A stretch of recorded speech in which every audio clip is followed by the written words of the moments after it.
I learned Matthew, Mark, Luke, and John before I learned any other thing. And I just listened to them a million times and read them along the way and marked down questions, as all of you who know me know my path. Tell them I can't chat right now. I'm kind of busy going on. Yeah.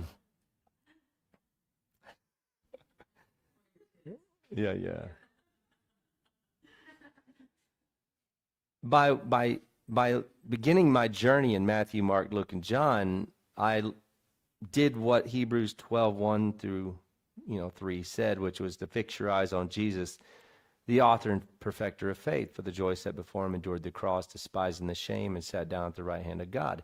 And so by learning how Jesus' mind works, that is to say, what his faith was, you begin to go, oh, okay, there's this timing thing with God, and there's this, he knows better than I do, and then there's this, he lets negative things in your life just to see how you'll respond.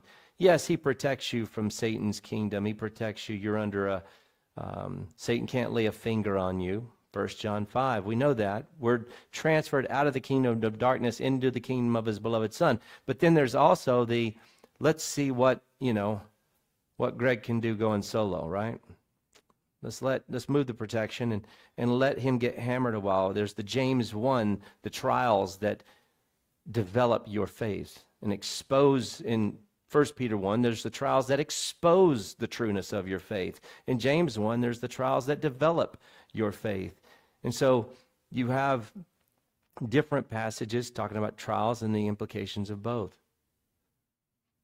And so sometimes as a wife or a man under God, as the bride of Christ, directly, you're going to be faced with situations where you have to just trust God. Like the last song said, I trust in God. And that requires these silly little things called the attributes of love and wisdom and faith, right? Pesky little things like patience and kindness. This is what you see in this text. These women, they had a mindset like Jesus, and that's the mindset that you have to develop in order to create a peaceful, linear life is seen here, and it's seen in the previous. So we'll go through 3, go backward into 2, and then we'll skip around a little bit. Chapter 3, verse 1 of 1 Peter says, in the same way, you wives, be submissive to your own husbands. So then, even if any of them are disobedient to the word, they may be won without a word by the behavior of their wives. I've said this. The best way to deal with someone rebellious is just to be the rock they have to crash against. Right? In other words, somebody may want me to move forward with them, and I simply won't do it. They have to crash against my stand, because you often see the Word of God say, stand, stand, stand. When I'm in my own life, I'm walking, but when it's with someone, I have to stand against or for, but it's usually stand. Being one without a word is a woman being able to stand and say, I'm to submit myself to my husband as to the Lord, and I know the Lord wouldn't want me to lie or gossip or steal or cheat. So a woman might have to stand against her husband in some circumstance quietly, making a stand. No woman should do anything that a husband would want her to do if it's objectively, not subjectively, very important, not the way you feel, but rationally objective from the scriptures, bad or evil or inappropriate. If your husband told you to kill someone, it would be wrong to do it, right? steal from someone. It would be wrong to do it. So to subject yourself to your husband as to the Lord would not ask you to do that. Therefore, you are not to subject yourself to your husband in that particular context, because you would be murdering someone, right? It's logical, pretty simple. But you would have to just stand and say, I'm not going to argue. I'm not going to try to change my husband's mind. I'm going to simply resist, or by saying no. In this case, he uses Sarah. He goes there, one, it says, as they observe your chaste and respectful or fearful proper behavior. The word respect is usually phobos. I'm sure it is probably here too, which is the word fear. The woman would fear the Lord rather than her husband, and therefore trust in him, as this text is going to expose. Your adornment must not merely be external braided hair and wearing gold jewelry and putting on dresses, but let it be the hidden person of the heart, with the imperishable quality of a gentle and quiet spirit, which is precious in the sight of God. There it is, the hidden person of the heart, right? The inner man, the spiritual person, living out through the flesh, this imperishable quality, because that's the new man, imperishable, of a gentle and quiet spirit. It's gentle and quiet because if you're not in a position of power, there's not much you can do except be the rock someone has to crash against. And I don't know about you, but every time I go outside, the rocks are simply gentle and quiet, unless you run your head into it, right? The rocks are quiet. But if it's large enough, I simply can't move it. We pray that God would keep all the rocks out so that Jesse wouldn't run into any. And he did. I didn't want to have to deal with an obstinate wife rock out there, and I'm joking.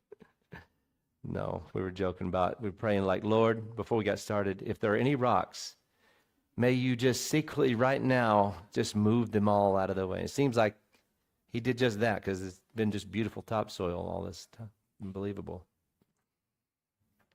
It hasn't been as much as a pebble in that dirt. It's pure, beautiful topsoil. I mean, who has topsoil 4 feet deep? That's crazy. We got a little clay in there, but it's really a blessing. He says in verse 5, in this way, in former times, the holy women also who hoped in God used to adorn themselves, being submissive to their own husbands. Notice the key there. The key that you can miss is that who hoped in God.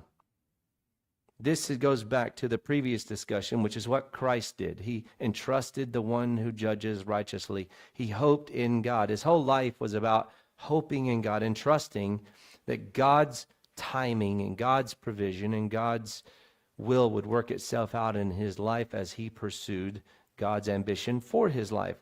Not everybody has an ambition like Jesus's life. Jesus didn't have a wife and kids, and he didn't hunker down in one place for any length of time after he started his ministry. But nonetheless, the example is there, right? The example of a person who hoped in God. That means what happens when resistance comes in your life as a man? You get angry and press forward, or do you go, that's interesting? God is allowing resistance. It's obviously for my good. It's for my testing. It's for his timing. So then you just relax, right? As a man toward Christ, you have to have a gentle and quiet spirit toward him. He's not disobedient at all, we know, and therefore our trust in him should be one that is smooth. It shouldn't be these big ups and downs just because you didn't get what you wanted, because you've built up in your mind you have to have it sooner than you want as a man. Because we are wives to Christ, and we suffer the same reality, except wives have the better situation. They can talk to their husbands, and they can hear back from their husbands, so they can get a timeline. You can know the budget. Like, you can kind of settle yourself and make it not so hard to follow because you know what the realistic things are going on in his life. Whereas with us, we don't know much of anything. You just look up to heaven and say, well, I hope here's my plans, Lord. I hope you're going to back it up, you know. You don't know if he will. You just make your steps and see what happens. But for the most part, you know, as long as you're walking with him and your mind's locked into his mind on things and your selfish ambitions are actually godly selfish ambitions, then he usually provides for the things that we pursue. And in this case, these women hoped in God, adorned themselves by simply just submitting, but only so as to the point where it's logical based upon the truth of God's word. Just as Sarah obeyed Abraham, calling him Lord. In other words, she called him Lord not because she was trying to be self-abasey. She called him Lord because he's technically in a lordship position. All the lordship positions are all the 4 areas of authority are lordship positions. A husband is in fact a lord in his home. He is a lord over his wife. He is not to lord over his wife, but he is a lord over his wife. That is to say, he is the lord of his home. He is the head as Jesus would view it. The world does not view it that way, but it is irrelevant. Jesus sees every king is an archon, but he is a kurios. Every owner of a business or every boss at a business is a kurios. Every husband is a kurios. Every minister is a kurios over the distinctive parameters of the authority that they're in, either in government, work, home, or the church. They are a lord. And Jesus, the only way to be held accountable by the Lord is to be a lord over the lords, and these are all lordships. But the kind of lordships are different. Kings are archons and basilicas, kings and rulers. The employer is a kurios over the sarx, over the flesh. That's how it's described in Ephesians. The husband is a kurios head. He's a lord, but it's a headship and a one with a body. Head can't function without a body, right? That's why it's like the church, because it's this intimate one flesh relationship where in order for me to accomplish anything, when I'm married, it's imperative that my wife be on board so that the one flesh happens, so that if I say, hey, I'll do this, you get that, blah, blah, blah, we're working as a single body. And then, of course, in the church, it's a lordship. I have a lordship in the church, but it is a shepherding under Jesus Christ, or an under-shepherd lordship, so as to represent Jesus, so as to represent him in what he has to say and how he leads. But I don't have any authority over anybody's life when it comes to telling them anything to do. I simply only have the authority to represent his truth and to keep you guys safe from any kind of mean stuff going on from without, and that's about it. So it's a very minimal amount of invasive lordship. A wife, in every situation, however, it's the mindset of hoping in God. A child subjects to the parents because they should hope in God that their life will be blessed and be long in years. An employee should hope in God, as Ephesians says, because they hope that God will bless their efforts, right? And no matter what, that the employee will be reimbursed by God, whether through the company or not through the company, in order to be honored for the work that they've done. Why? Because that's what the Word of God says. God says the one who does do these things will be honored and repaid. So if I were at a job where the boss was mean and I wasn't being properly honored, where would my hope be? In the boss, or would it be in God to honor me for the work that I've done? Well, it's obviously in God. You say, yeah, but if the boss doesn't like you, how could you get honored through the company? It's easy. God could give you favor from a different direction of the company, from the boss's boss. He could give you honor outside of the company altogether.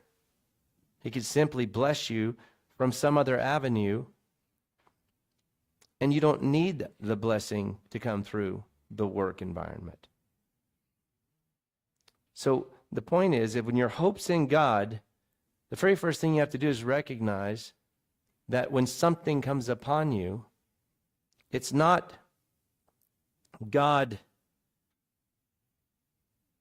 just going, oh no, something happened to Greg.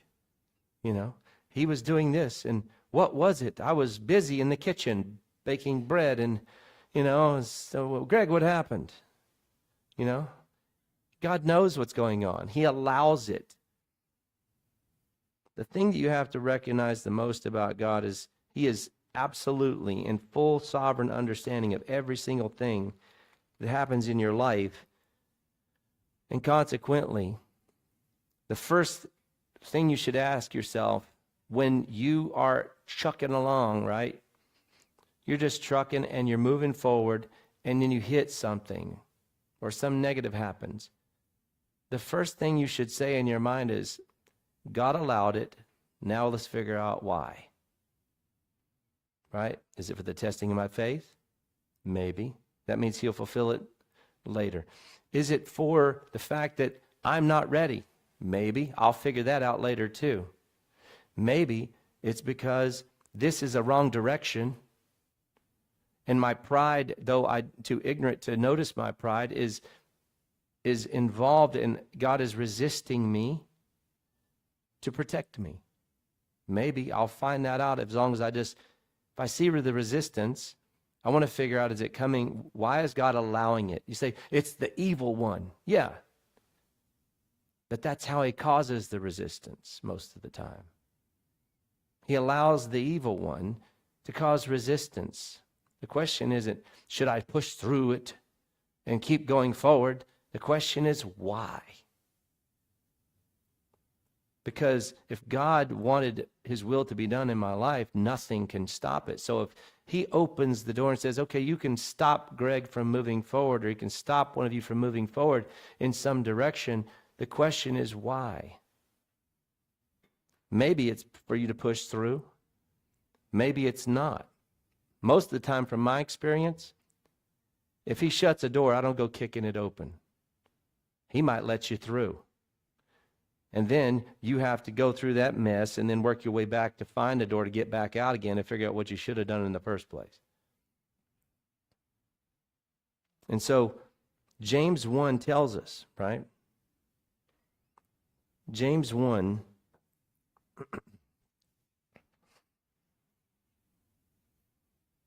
verse 2. Consider all joy, my brethren, when you encounter various trials, knowing that the testing of your faith produces endurance. And let endurance have its perfect result, so that you may be perfect and complete, lacking nothing. But if anyone lacks wisdom, let him ask of God, who gives to all generously and without holding back, without reproach, and it will be given to him. But he must ask in faith, in other words, without any doubting. For the one who doubts is like the surf of the sea, driven and tossed by the wind. And that man ought not to expect that he would receive anything from the Lord. There's two kinds of faith. There's a kind of saying, I believe him, gosh, kicking rocks and whining all the way to it, right?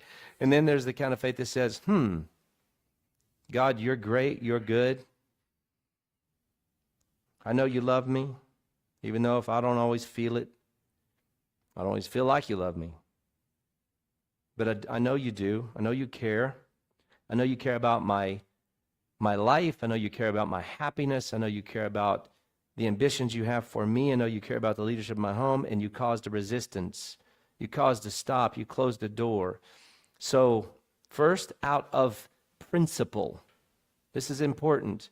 Living by faith is living by principle more than your emotions. You live by faith, not by feelings. He says, consider it all joy when you encounter various trials. Who does that? Right? We laugh because it's absurd. Most of us, on a daily basis, when we consider a trial, we get frustrated. The very first thing, this is a discipline of faith. When he says, be diligent in your faith, as he says in 2 Peter 1, be diligent in your faith is a discipline. It's me going, okay, because I believe the truth, I'm going to rejoice. I don't have to feel like rejoicing in order to rejoice. I'm going to rejoice out of principle, because though my flesh is not happy with God's resistance or what he is allowing to result in resistance in my life, I rejoice in it. Now the question is, I need to figure out what it's for, right? Is it because I need to repent? Because I, through ignorance and even good motive, went down a wrong course? Is it because he's just trying to show me something about myself so I become self-aware of my weaknesses and my ignorance and my foolishness, or just my ignorance of understanding of something, and through it I gain that understanding and consequently mature? Or is it just to glorify his name in the presence of other people who get to see you work through a trial with grace and faith and godliness so that other people have an example to follow? Which one is it? Don't know. Don't care. There's never been a trial that I don't get frustrated in my flesh. Why? Because my flesh is fallen. It's a body of death and a body of sin. I get frustrated. That's my first feeling. Resistance does not make me happy. Right? I don't think it makes anybody happy, ever, even Jesus. He wasn't happy all the time with things not working out, or with his disciples being a pain. You know, how long we got to be with you guys, right? He wasn't always happy. But he applied himself properly in the moment, regardless of how happy he was or how much he felt like it was the proper time for God to do this kind of thing. The garden scene is a perfect illustration of that. Not my will, but thine be done. If this cup can pass from me. Naturally, it's not normal for a person to want to go and to be beaten slowly and mutilated and then slowly, judicially beat up real good and then put on a cross. I wouldn't say that's a normal ambition for somebody when they're growing up. Oh, I can't wait to do it. No, it's not his will for that to take place, but not his will, but God's be done. Naturally, it's not his human will, because that would hurt. You know, if God said, all right, I want you to strike your hand with a hammer 17 times, or have somebody do it for you, you'd go, is there another way this could be done? Okay, strike your foot. Oh, okay, maybe the hand. I don't know. You know, it's like, in other words, it's not normal for you to say, okay, if it's God's your will, whatever, if it saves the world. But it seems a bit painful, doesn't it? Yeah. So a trial comes for the testing of my faith. But as long as I know that, right? That's why it says consider or think this way. The reason why it says the word consider is because it's not normal to think this way, right? That when I encounter, notice the word encounter, because you generally are just trucking through life. You usually don't hit a trial if you're sitting doing nothing. You hit a trial if you're sharing the gospel, or if you're tearing down a barn, or you're trying to build something, or if you're doing something in life. You're out doing some extracurricular activity. You're trying to build a relationship, you're moving forward in life, you're doing whatever you're doing, and you encounter it because you're and boom, you bump into the trial. And that's what frustrates you, because you feel like you're moving forward and the trial stops you. And you try to go around it, it moves in front of you a few times, and Then you see this avenue, it says, don't enter. But it looks very clearly like a path around this trial. And you think, well, if I just skip around the don't enter part and try to jump around it, maybe I can avoid the trial. It's like, that's generally how we try to do it, right? I hold on to the trial and like get around to the backside. Maybe. I know I'm at the edge of the don't enter door, but maybe I can justify that it's not so bad, you know. But in reality, you want an open door, right? Man makes his plans and the Lord orders his steps. The king's hearts are in the hands of the Lord. He moves them any way he wants them to go. Right? Like the rivers of water. And so he says to rejoice. And that tells you something about the value of your life. If you choose, and you've heard me say this, those of you who know me many times, if you value maturity more than you value accomplishing life, this makes sense to you. Again, I would say, Cade, Matt, Andy, you've heard me say this hundreds of times. If you value your own spiritual maturity because you're a child of God and a citizen of heaven, and if you believe that, you will eventually truly believe that, you will value your spiritual maturity more than you value accomplishing life here on earth, because you're working for the next life more than you are for this one. Not that you don't work for this one, you do, but you work for this one in order to gain there as well, and that's an art form. But if you value your spiritual maturity more than you value your accomplishing this life, then this makes sense. Oh, great. A trial came in so that now I can mature and grow. Knowing that the testing of your faith produces endurance. This is true in anything. If you get a job, your boss stops you and says, we're not going to do it that way. You go, but this is the way I know to do it. I know, we're not doing it that way. Here's a manual. Here's some situations. Give me some ideas on how you could do it differently, but still do it perfectly. You would grow. You would mature because you would figure out another way to do it. Right? And you go, oh, good for you. Now you've matured. Now you've grown. Right? You could go ask for wisdom from some of the other people on the job site. You can look at the manual over here. You can look up information over here. And after you've compiled all that, come to me and explain to me how you could accomplish the same thing better, but different. Right? So if you went, oh, the boss just stopped me from my forward progress in life on this job site. It seems frustrated, and this is how people are because they have pride. I know how to do this. I do it all the time. I know what I'm doing. Jesus, what's your problem? And he says, no, I want you to mature. Jesus doesn't care about how much we think we know and how much we've accomplished. He cares about our development and our spiritual maturity. And so if he causes a block, then you have to ask yourself, what is he's blessing me, because through this trial, I'm going to learn with godliness and dignity and faith how to negotiate this situation in such a way as to bring myself into a more mature state, become more self-aware of my weakness, and glorify him to those around. That's what he says, knowing that the testing of your faith produces endurance. And endurance perfects, right? There's a perfecting result. And through that, you're perfect and complete, lacking nothing. You go from being a newbie hire to actually being a journeyman, somebody who actually knows what they're doing. If you want wisdom, you ask him for it. He says, I'll help you. But if you ask him like, oh, well, I don't know what's this wisdom. God, give me wisdom.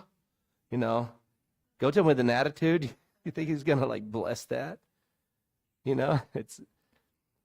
have to come into it with a rejoicing. If you don't come into asking for wisdom based on verse 2 of James, if you go straight to verse 5, you're going to miss. He's not going to respond to you the way you think he ought to. Wisdom comes when you come rejoicing over the trial and the opportunity to grow. If you don't have that attitude, you will find yourself not being blessed with wisdom because you're not ready to receive it. And he would justify the approach of an ungodly, faithless approach into his throne room that would just empower you to do it again in the future. So naturally, he's not going to give anyone who has this little whiny attitude about life wisdom if they come with the wrong mindset. We are children of God. We are the replacement of the Levites. We are the priesthood, holy priesthood, royal priesthood. We have the opportunity in this world to present our bodies as this spiritual service of worship to God as these living spiritual stones, building a spiritual house, as Peter says it, and presenting our body to him holy and living. This is the goal of life. And yes, we have wives and children, and we have to buy houses and cars and build stuff and do things. All those things are an opportunity for you to apply yourself and grow and mature. That's pretty much it. This life is where you build up treasure for the next one, right? This is the place. So if you hit with a trial, something slows you down, it is the opportunity for you to build treasure there. And believe me, there is treasure to be gained. And it will be no small thing to you then. To us, maybe in your mind, the treasure in heaven is more of like a catchphrase that's Christian. Building up treasure in heaven. Right? I was asking Jesse because he offered to come out and do the dirt work and help us destroy the barn yesterday. I said, I wonder what Jesus is going to give to you for offering that. Like there's actually something that he's going to give to Jesse. And Mari, tell my brain, overworked for 12 hours. He worked me to death yesterday. Mari, for coming out, sacrificing their time and his equipment to come out and do that. I said, I wonder what it is. I said, maybe he'll give you a heavenly Kubota up there. I don't know. You can go build some stuff and have fun. I don't know. Yeah, build a moto track down there. I don't know, but there is something. It's substantial. It's eternal. It's imperishable. It's not something that will fade in heaven. It's something that will last. It's something that'll be meaningful. There's something to be given back, right? That's what you have to have the mindset of, that a trial sets up the context for you to gain something in heaven back. And whatever you're given in heaven is so much more substantial than it is here. And sometimes it's just the love that you give to those and the leadership that you give to those that your reward is based upon. It's not necessarily something material. I would say most of your reward is based upon that. Look at verse 12 of the same chapter, James 1. This would be the thing that would hinder you after verse 12, verse 13. But it says, blessed is the man who perseveres under trial, James 1:12. It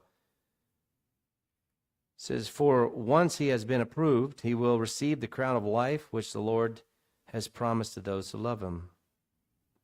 Then you have this thing that the flesh wants to do. It wants to find blame. I joke about it all the time. I'm like, I wonder who I can find to blame this on, Let no one say when he is tempted, I am being tempted by God. For God cannot be tempted by evil, and he himself does not tempt anyone. But each one is tempted. This is a very important statement, right? This is actually, for a baby Christian or a new believer, this is the most important statement for you to understand. Because it'll turn your attention back to you, at least to me, after salvation. And it says, but each one is tempted, verse 14. When he is carried away and enticed by his own desire. The word is desire, not lust, as you would think of lust. It's just the word desire. And it doesn't mean a bad desire. It just means desire. It's used in 1 Timothy 3:1 for it's a good thing to desire the office of an overseer. Right? It says it's a good thing to desire this. It says it's a good thing to desire a wife. It's a good thing. And that's the same word, lust. They translate it lust. It's a criminal thing to do because you missed the point. When you get carried away and enticed by the desire, it's not bad to have desire to be an overseer. It's a bad thing to try to press into it too quickly, right? He even mentions that in the text. Don't lay hands on a young man too quickly.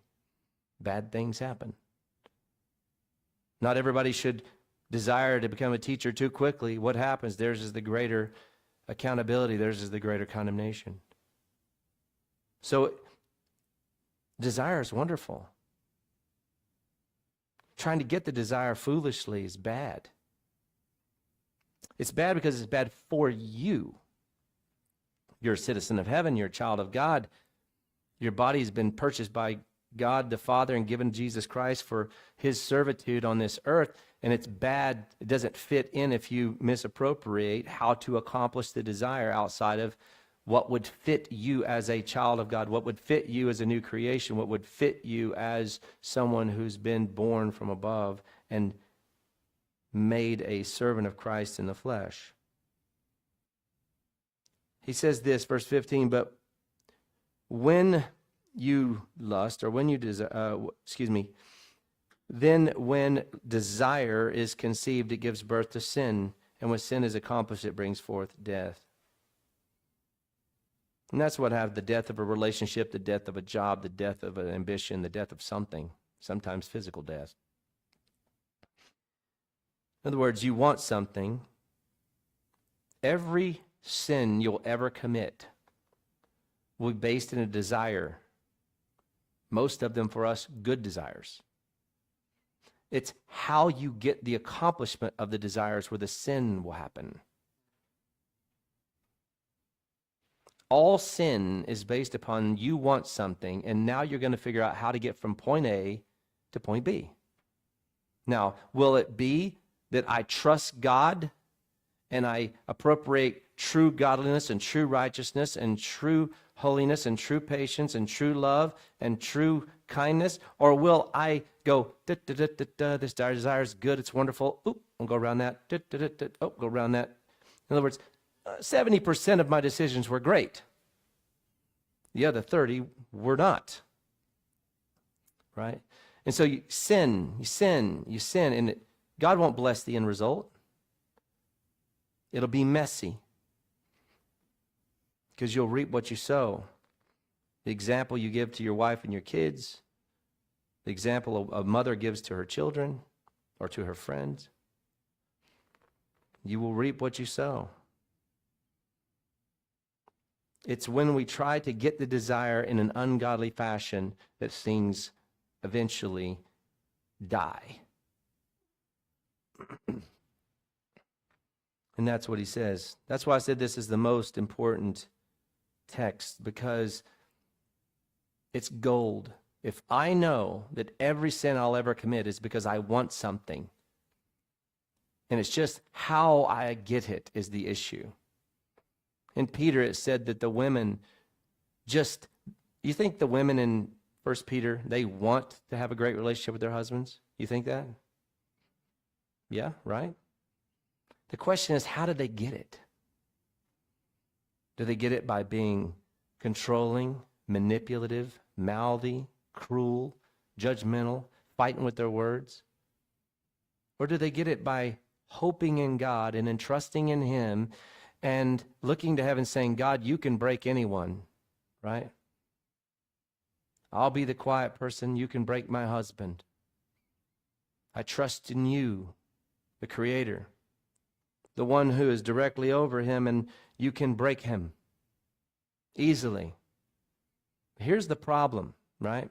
That's hard enough itself for most people. It's hard for a man to go, my boss hates me and he's resisting me and he's keeping me from being promoted at work. But God, I trust in you. And my job is to love my boss, even if they are the devil himself and they wear devil horns, right? I'm going to love them. I'm going to treat them as if they're you, Jesus, and you will reward me. If you've seen anything in the Old Testament, you've seen God literally replace the boss with the employee, right? Joseph, Haman, right? I mean, you see God honor the person. The problem is that silly little thing called that period of time between the beginning of the trial and the blessing. How long did Joseph's last? Yeah, long time, right? And then there's the one, if you go through all the trials, you look at them, they're not quick. They're not the way we want it to be done. They require then this, you've got to open the bag and go, patience, kindness, which is the right attribute in this situation? And then you got to go, I don't know. I could go, is it kindness? Is it patience? Is it maybe some soup? Or is it like, and you go, oh, well, God, I don't know, God. I rejoice for the trial. God, give me wisdom. I got all these attributes here. What do I do? And all of a sudden your heart and your mind begins to clarify the situation. And he gives you wisdom to know how to apply which attributes in what order and in what parameter or what percentage of intensity. If you look at 1 Corinthians 13, very familiar passage, right? Still wedding passage, as people would call it.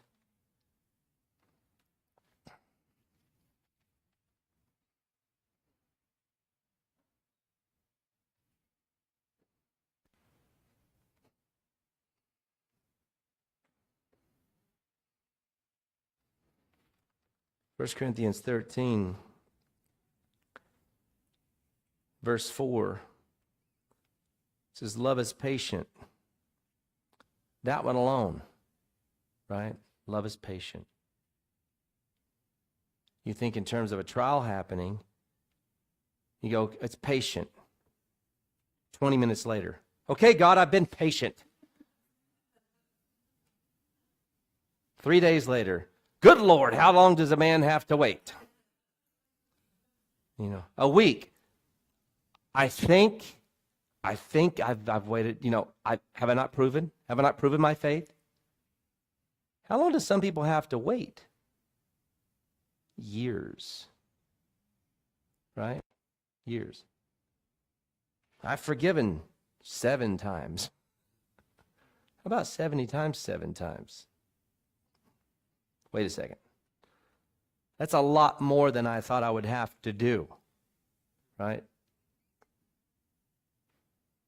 Our minds are very small when it comes to understanding that one great trial could last a period of time. But it's all preparing you for a moment in life, a blessed moment, an honored moment. And the more you embrace that truth, the more you will experience that greatness, even if it's just the greatest relationship you'll ever have with a wife, right? But the greatest experience of love between you and your children. If you're patient, love is patient. Because in order to get from point A to point B in your desire, it's like, here's the tricky part, right? You can map it out yourself. Get a whiteboard at home and write a desire on it. And write the completion. Put a timeline on it. Or just put a line on it. And then start walking that way. And guess what's going to happen? God's going to go, and trial number 1. What's your choice? Go. Even better, it could be your children's fault or your wife's fault. Something they did wrong, some mistake they made. And rather than going, consider it all joy, God allowed my child to jack it up or my wife to jack it up. Yeah, you still have a responsibility to teach your kids and all this stuff, but what's your attitude toward God? That's the question. Not what is your responsibility toward your family, but what's your attitude toward God? Right? God is allowing it for a reason. God will, it'll manifest why. It doesn't matter. It doesn't matter that something messed up. It matters that I educate somebody so they don't jack something up again or potentially harm themselves or inappropriately lose money or whatever, right? Miscommunicate some truth. That's irrelevant. I mean, that's a responsibility, but that's not going to fix the trial. God will fix the trial. He will straighten the path. See, anytime you say, I want to do this, God says, all right, good. Now I know the premise of the trials I'm going to give to you. Right? Now that you've said your desire, I know what I'm going to do to mature you and grow you and develop you. And I want you to consider the trials that I'm going to bring on the desire that you have in this linear fashion. When I bring a resistance, when I bring a trial, I want you to rejoice first. That's why I said this is childlike. This is the beginnings of what it is to walk as a child of God. It's the beginnings because it's childlike. How do I walk in newness of life? Well, first and foremost, say, I want to do this. Good. Here's the trials. Right? They're going to come. Bam, bam, bam. Are you going to trust in me? Are you going to remain faithful? Are you going to, like I've said, a lot of the people who, the young kids and people who want a relationship, it's like, okay, you want a relationship? Great.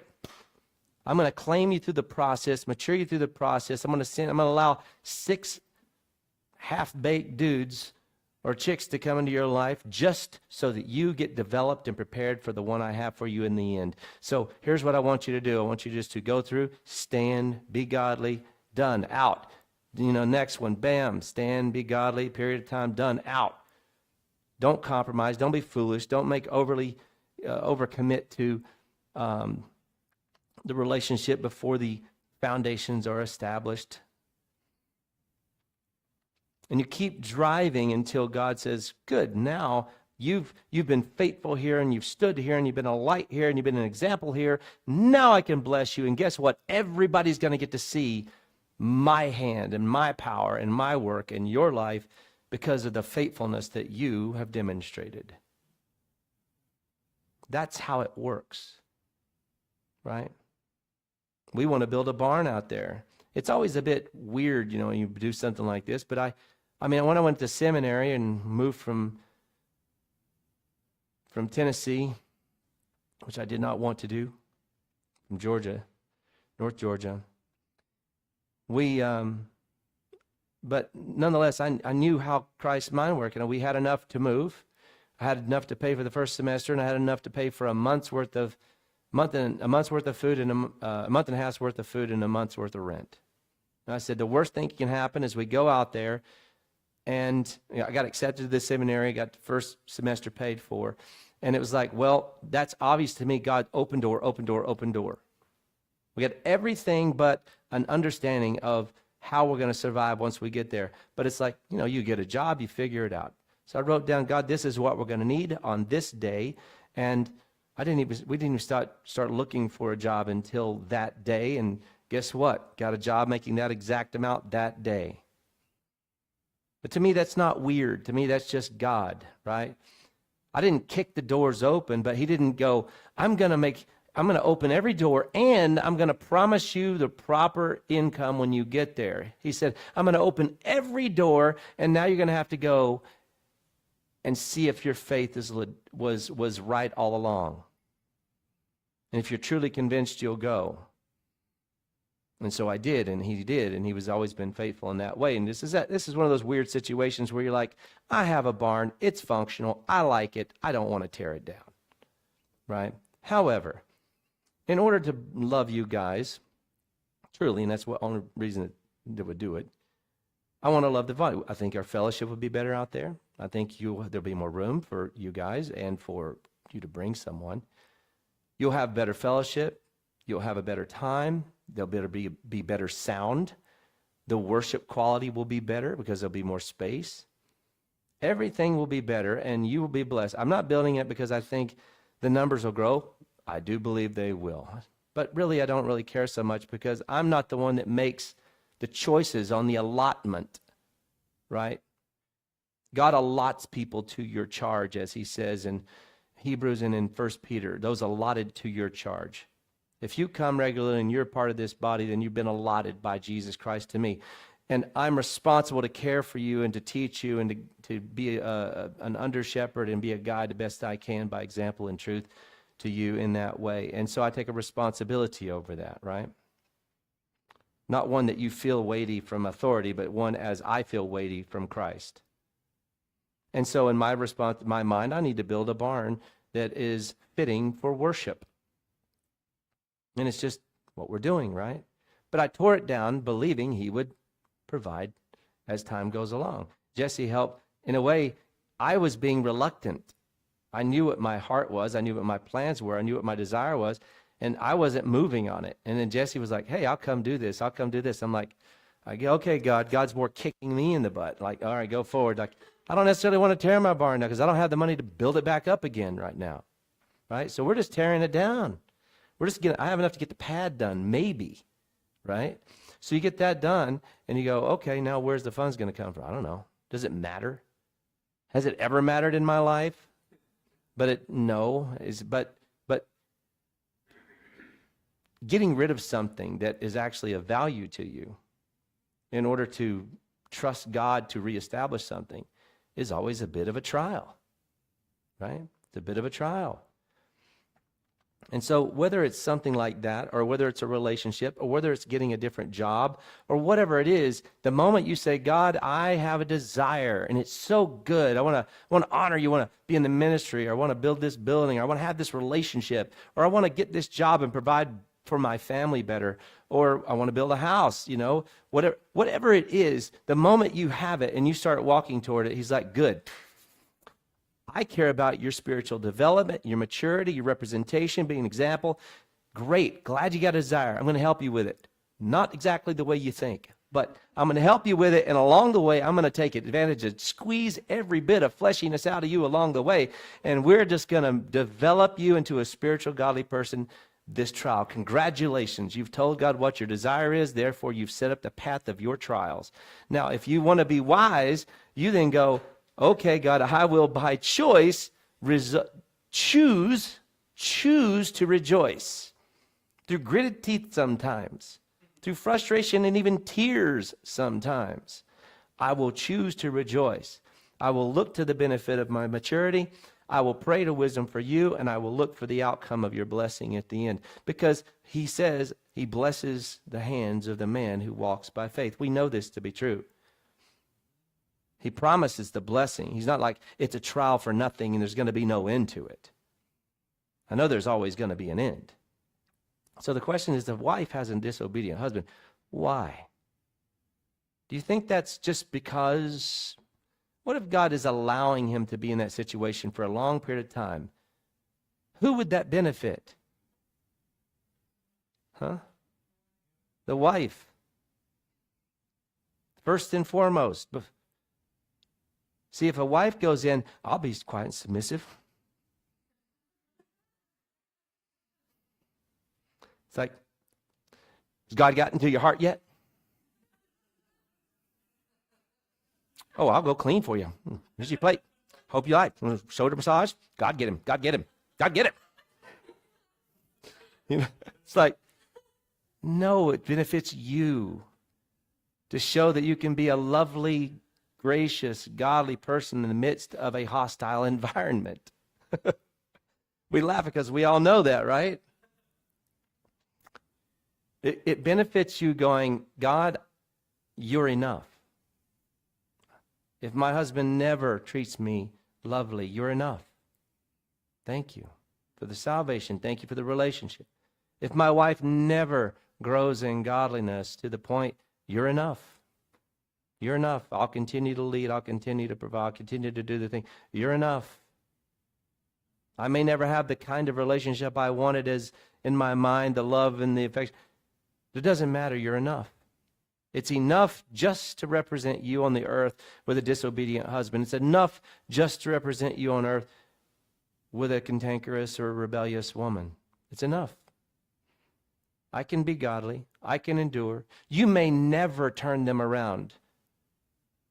I consider it joy by choice, through my tears, through my sorrows. I consider it rejoicing to build up character, spiritual maturity, and I will present myself to you, God, as if you are enough, because you are enough in my head. My emotions may show differently, but ignore my tears, Lord. You're enough, right? That's what it means to walk by. That's the heartbeat of this text. Do I value my spiritual maturity? Do I value my relationship with him and trusting, hoping in God? That's the heartbeat. Look at, we'll close with James 3.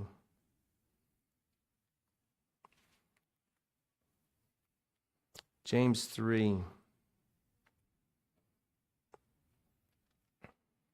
We didn't read all the 1 Corinthians, but you probably know it by heart.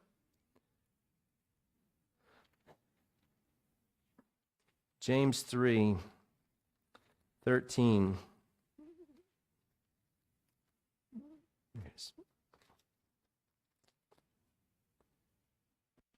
Where he says, who among you is wise and understanding? Let him show it by his good behavior, his deeds in the gentleness of wisdom.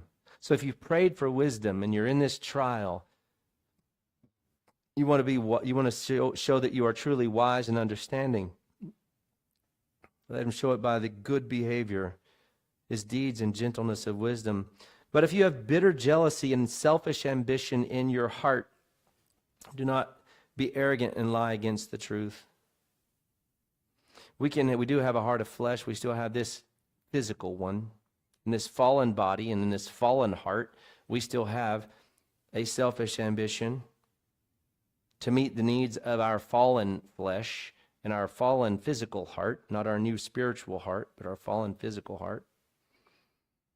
And you can have a selfishness and a jealousy, bitter jealousy. That can happen when you look around and see what God is allowing in everybody else's lives, that maybe some blessing or some advancement or some honor or some ease of life that you don't have. It's easy to be jealous. You wouldn't even call it jealousy, but it's jealousy. And it gets bitter.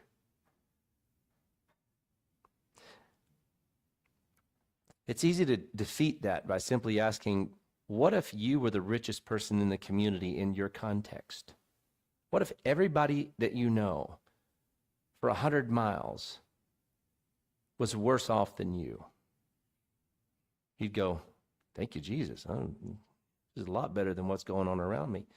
Bitter jealousy generally because we look around and we see people who look like they've been blessed more than us. It's just perspective. He says selfish ambition. That's the negative kind. He goes, don't be arrogant and lie against the truth. In other words, don't say it isn't what it is.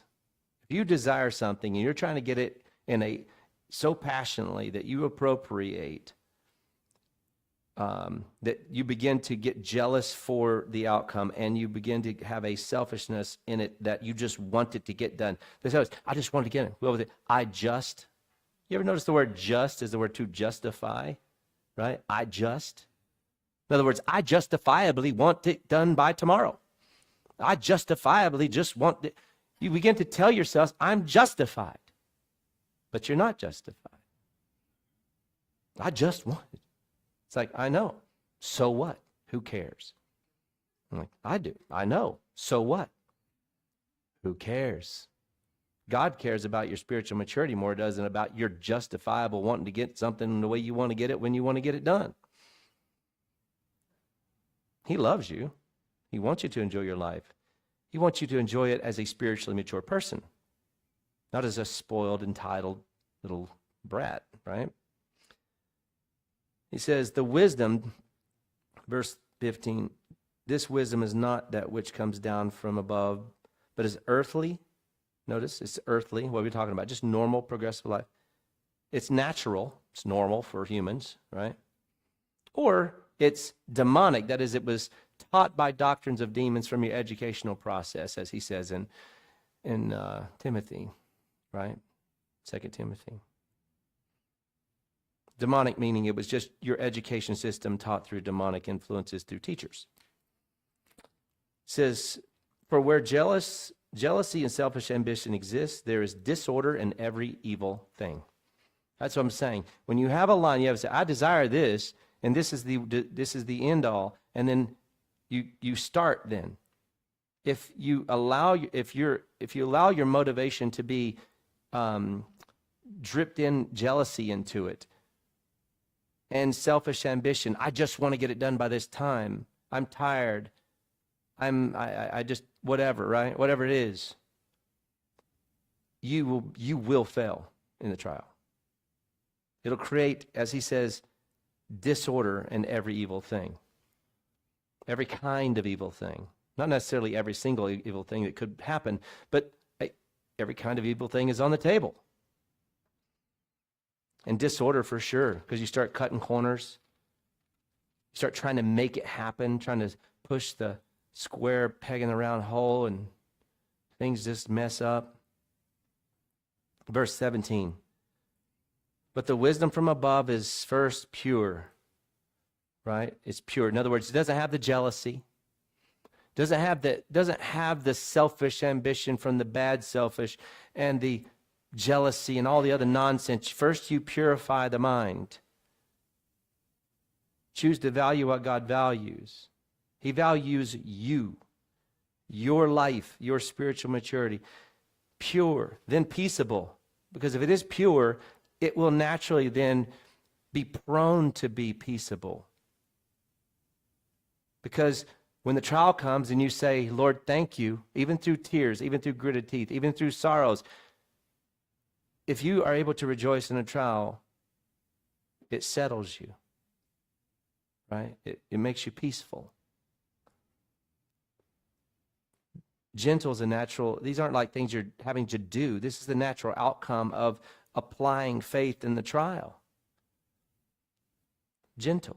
When it says the women have gentle, quiet spirits, if they entrust themselves to God, if they really do what the text says, they will naturally, not having to force it, they will naturally slowly be at peace. They bring their flesh into a peaceful state.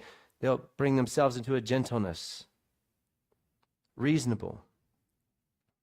Right? Reasonable, willing to yield. Full of mercy. Full of mercy because when something negative happens and it's someone else, you'll be thinking, well, that's also for their spiritual development too. And that's also for their growth. And so you're a part of the process of those under your care.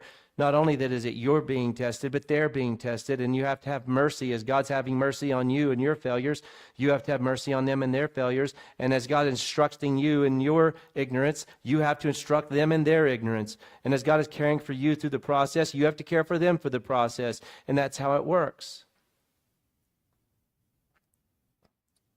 Good fruits, full of mercy and good fruits. Unwavering, that rock I was talking about.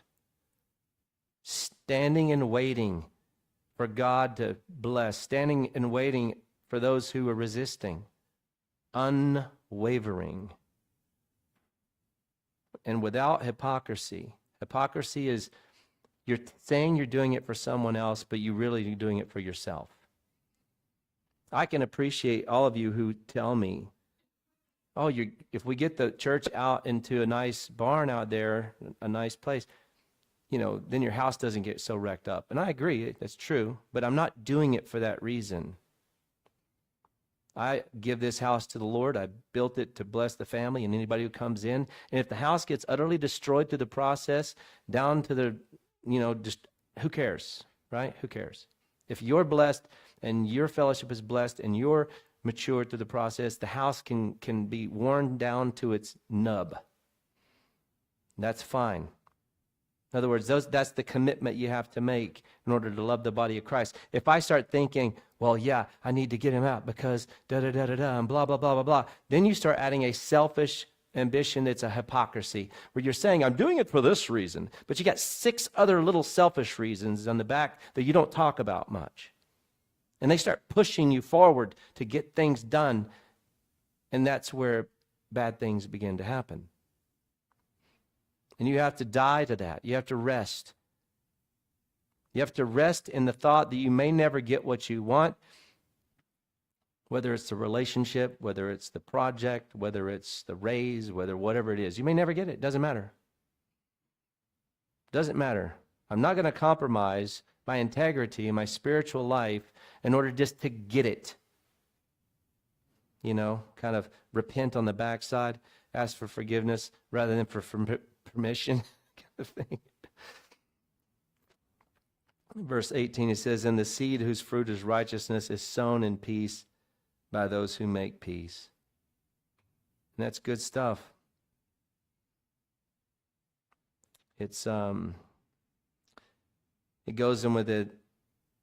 I'll read the next few verses just because we've already talked about it, but not to just dig this out, but just for the first 2. What is the source of quarrels and conflicts among you? Is it not the source of your pleasures, your desires, which wage war in your body parts? Your body parts wanting something in your spirit, wanting to serve the Lord. And now we have this, you desire and do not have, so you commit murder. He's obviously not talking about murder. He's talking about slander, gossip. You are envious and cannot obtain, so you fight and quarrel. You do not have because you do not ask. See that? You don't have, you don't ask. And when you ask, he says, you ask with wrong motives. He says, you ask and don't receive because you ask with wrong motives, so that you may spend it on your own pleasures. The point is not to get too deep into the next discussion, because he's talking to the Jews and they may be lost. He's talking to the 12 tribes. But the point is in our own lives, you have to purify your mind, where it says the wisdom from above is first pure. It has to be pure. If it's not pure, it's going to be very difficult. You're going to think you're doing what's right, and it's not going to be right. You're going to think you're serving the Lord, and you're not really serving the Lord. There's hypocrisy. There's these little things in the background in your mind that are pushing you forward or manipulating you in your own mind. They may come from you. They may come from your family. May come from your wife. May come from your kids. Little desires, little ambitions, little hopes and dreams. And if those get infected into you and it becomes hypocrisy, that you're doing it not just for the reason you say you are, but now you have these little secret selfish ambitions, the Lord doesn't like that. Why? Because he values your spiritual maturity. He values your life, the new life you have. And believe me, you will value it just as much as he does when you see his face. When you see the crown of life given to you, when you see the rewards, when you see the homes and the places in the streets of gold, when you see the actual place made for you and the rewards given to you, then you will go, oh, that's why you valued it so much. Because this is eternal and this is temporal, right? Heaven is eternal and this place is temporal. This is the place where we build up honor and treasure in heaven. And yes, we are blessed here. But this is the place where that blessing may not be as quick and as effective and whatever you want. Because it's the place where you mature. It's like trial number 1, trial number 2, trial number 3. How many trials, right? How many licks does it take to get to the center of the lollipop, right? How many trials does it take to get to the end goal? I don't know. I don't know. Doesn't matter. I don't care. I say I don't care by choice because I care very deeply. Maybe half of one, Lord. Half a trial. That would be nice. I can't say anything. I just got to ignore all thoughts of trials.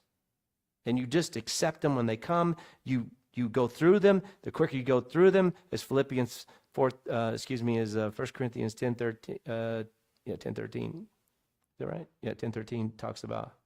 The quicker you get through them, the better. And then you move on. God's blessing comes. With that, I hope that this message helped bring some clarity, because my life is all about a relationship with the Lord. And he says, this is eternal life, that you know the Father and the Son whom he sent. And it really is. Understanding submission is understanding how to walk with the Lord and with the Father concerning life and trials and context. It's just your walk. Learning to be content, to be rejoicing by choice. And in time, what happens is you do feel it emotionally, because your spirit grows to the point to where even in a time where your flesh is very disappointed, you are happy. And you can actually feel the emotions of joy in the times of sorrow or defeat or resistance.